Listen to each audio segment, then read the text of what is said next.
নমস্কার বন্ধুরা, recipe in village স্টাইলে আপনাদের সবাইকে স্বাগত জানাই। চলে এলাম একটা নতুন রেসিপি নিয়ে। আর বন্ধুরা, দেখতেই পাচ্ছেন আমার হাতে আছে একটি মোচা। আজকে আমরা মোচার একটা দুর্দান্ত রেসিপি বানাবো। কি বানাচ্ছি আপনারা দেখতে থাকুন। রেসিপিটা বানানোর জন্য এখন মোচাটা ছাড়িয়ে নেব। আর মোচা ছাড়ানোর একটা বিশেষত্ব আছে, কিভাবে মোচাটা ছাড়াতে হয় সেটাও আপনাদের দেখিয়ে দিচ্ছি।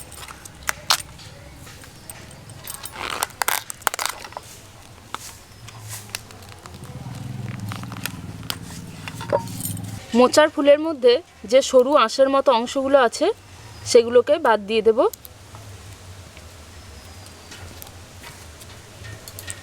এবার দেখুন যে শক্ত অংশটা আছে একটু লম্বা মতো, সেগুলোকেও বাদ দিয়ে দেব।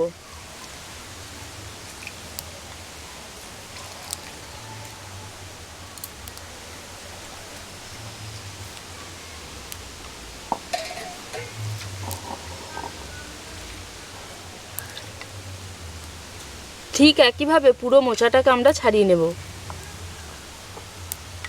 মোচা ছাড়াতে ছাড়াতে আমি আদা রসুনটা বেটে নেব।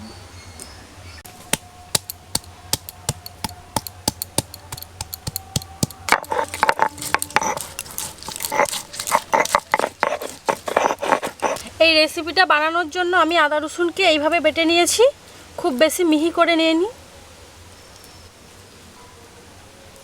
মোচা কেটে নেব।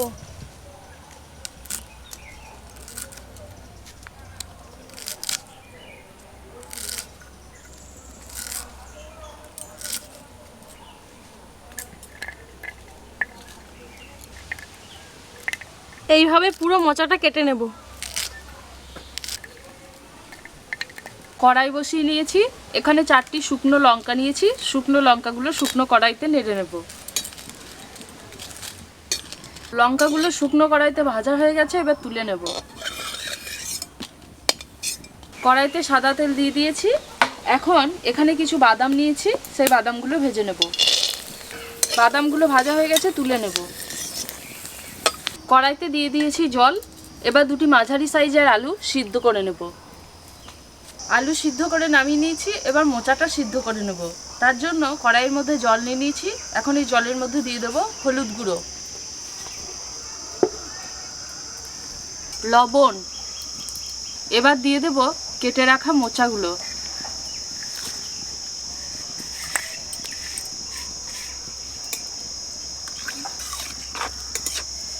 মোচাগুলো খুব ভালোভাবে এবার সিদ্ধ করে নেব। যে লঙ্কাটা শুকনো কড়াইতে ভেজে রেখেছিলাম সেটা আমি হাত দিয়ে এভাবে গুঁড়ো করে নিয়েছি।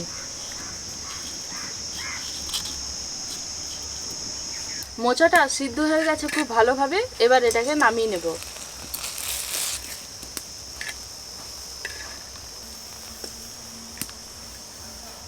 আমরা এখানে যে রেসিপিটা আজ বানাচ্ছি সেটা হচ্ছে মোচার চপ। মোচার চপ বানানোর জন্য প্রথমে আমি বেসনের ব্যাটারটি তৈরি করে নেব। বেসনের ব্যাটারটি তৈরি করার জন্য আমি এখানে নিয়ে নিয়েছি 2 হাতা পরিমাণ খেসারির বেসন। আমি এই হাতার মাপে 2 হাতা পরিমাণ খেসারির বেসন নিয়ে নিয়েছি।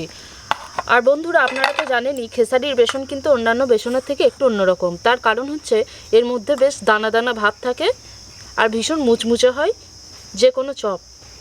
এখন এই বেসনের মধ্যে দিয়ে দেব 1 টেবিল চামচ পরিমাণ চালের গুঁড়ো, হাফ চা চামচ পরিমাণ লবণ, হাফ চা চামচ পরিমাণ হলুদ গুঁড়ো, কাশ্মীরি লঙ্কা গুঁড়ো হাফ চা চামচ লাল লঙ্কা গুঁড়ো। সমস্তটা আগে খুব ভালো করে মেখে নেব। বেসনের মধ্যে যদি কোনো দলা ভাব থাকে সেগুলোকে হাত দিয়ে এভাবে একদম ভেঙে নিতে হবে। বেসনটাকে খুব ভালোভাবে মেখে নিয়েছি সমস্ত উপকরণগুলো। এখন এর মধ্যে অল্প পরিমাণ জল দিয়ে দিয়ে বেসনের ব্যাটারটি তৈরি করে নেব।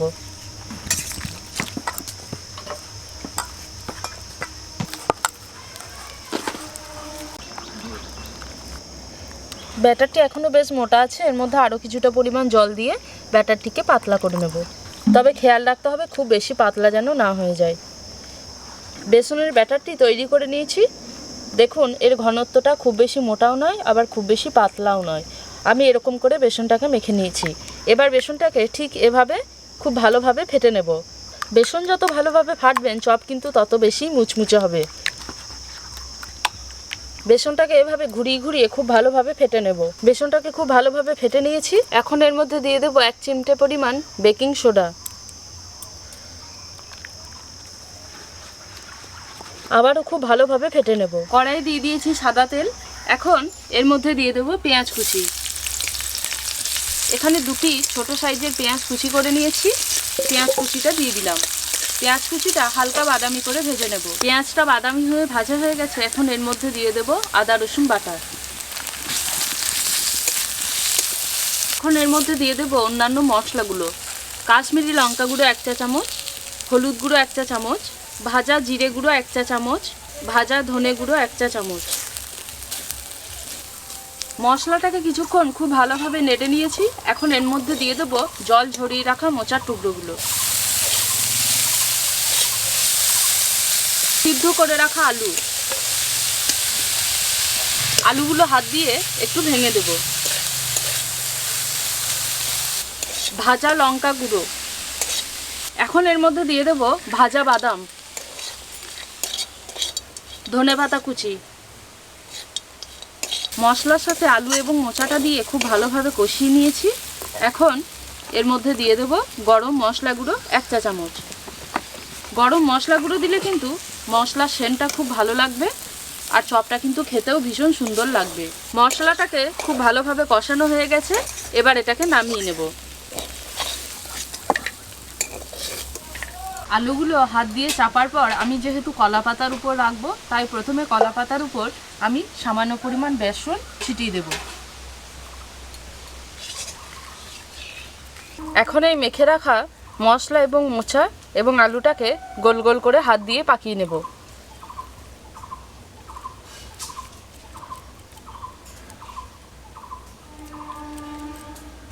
হাত দিয়ে পাকানোর পর আমি এরকম একটা শেপ দিয়ে নিয়েছি।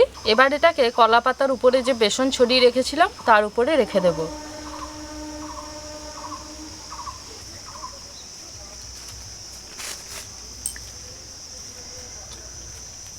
এইভাবে বাকি চপের শেপগুলিও তৈরি করে নেব।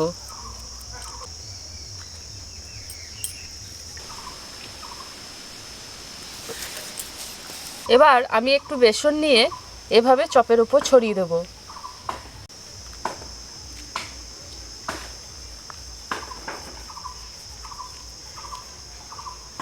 এবার চপগুলো ভেজে নেব। চপ ভাজার জন্য কড়াই বসিয়ে নিয়েছি। কড়াইতে দিয়ে দেব সাদা তেল। তেল গরম হয়েছে কিনা একটু চেক করে নেব। ব্যাটারের একটু অংশ দিলাম, দেখুন সঙ্গে সঙ্গে উঠে চলে আসছে। এবার চপগুলো ভেজে নেব। আগে থেকে তৈরি করে রাখা আলু এবং মোচার চপগুলো একটা নিয়ে নিলাম। এবার এটা ব্যাটারের মধ্যে ডুবিয়ে খুব ভালোভাবে কোট করে নেব। দুই দিকই খুব ভালোভাবে কোট করা হয়ে গেছে। এবার আমি এটাকে তেলের মধ্যে ছেড়ে দেব।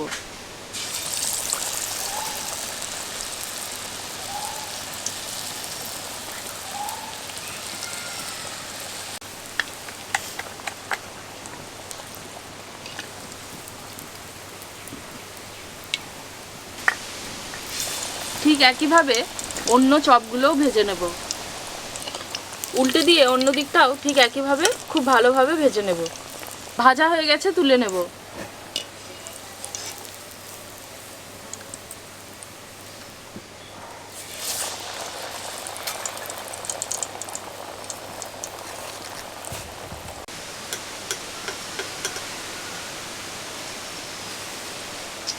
একইভাবে বাকি চপগুলো সব ভেজে নেব। বন্ধুরা, আজ আমরা বানালাম টেস্টি মোচার চপ। তো মোচার চপটা কেমন হয়েছে এখন একটু টেস্ট করে নেব। নাও, খাও।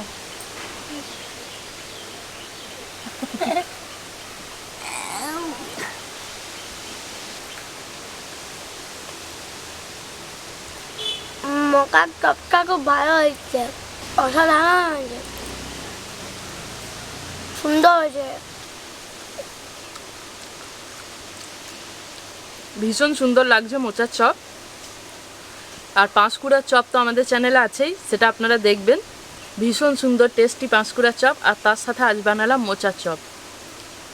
আমাদের আজকের মোচার চপের এই ভিডিওটা আপনাদের কেমন লেগেছে সেটা তো আমাদের অতি অবশ্যই জানাবেন। আমাদের এই ভিডিওটা ভালো লেগে থাকলে লাইক করবেন, কমেন্ট করবেন এবং শেয়ার করবেন। আমাদের পাশে থাকবেন, আরও সুন্দর সুন্দর রেসিপি আমরা নিয়ে আসবো আপনাদের জন্য। সবাই খুব ভালো থাকবেন, সুস্থ থাকবেন। আজকের ভিডিওটা আমরা এখানেই শেষ করছি। দেখা হচ্ছে পরের ভিডিওতে নতুন ধরনের একটা রেসিপি নিয়ে। খুব সুন্দর হয়েছে এটা। এরকম করে বাড়িতে বানাবেন